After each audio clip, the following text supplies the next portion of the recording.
मैं तो उन जापानियों को शाबाश देता हूं कि अमेरिका में आते हुए भी वे जापानी भाषा बोलते हैं, और मुझे दुख होता है कि हम हिंदुस्तान में रहते हुए भी, शरीर तो हिंदुस्तान का है लेकिन खोपड़ा अभी भी गुलामी से आक्रांत है।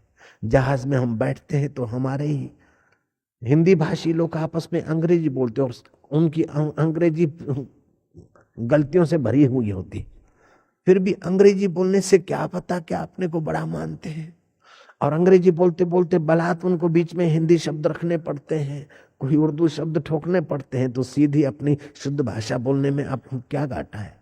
पढ़े लिखे लोग तो ऐसी बेवकूफी करते हैं, लेकिन अनपढ़ लोग भी इनसे ज्यादा बेवकूफी कर लेते हैं। एक लड़का आया, बोले मेरी बहन को प्रॉब्लम है, ये है वो है, याद शक्ति नहीं रहती। मैंने कहा तुलसी के 5 पत्ते चबा के खिलाओ सुबह और पानी पिलाओ, सूर्य नारायण के सामने थोड़ी देर ध्यान करे।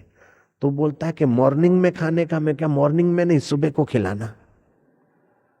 मैं जानता था वो लड़का अनपढ़ सा है, माची का छोरा है, 2 क्लास पढ़ा है कि नहीं पढ़ा है। फिर जाते जाते उसने फिर ठोका, बापू वो तुलसी के पत्ते खा के वाटर पीना है। मैं क्या वाटर मत पीना, पानी ही पिलाना उसको। नारायण हरि नारायण हरि। मैंने तो पहले भी बताया था, कुछ लोग आते हैं बोले बापू जी शी इज माय मिसिस। मैं बोलता हूँ बिल्कुल इम्पॉसिबल है, ये तुम्हारी मिसिस हो नहीं सकती। बोले बापू श्योर। मैं क्या नहीं हो सकती।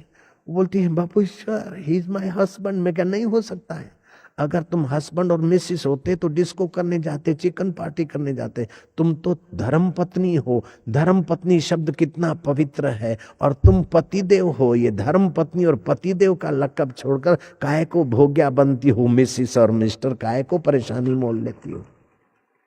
वहां की शादियां सेक्स की प्रधानता से होती है, भोग की प्रधानता से होती है, और हिंदुस्तान में शादियां धर्म की प्रधानता से होती है। धर्म बड़ा है कि काम बड़ा है, राम बड़ा है कि काम बड़ा है, वासना बड़ी है कि भगवान का सुख बड़ा है। आप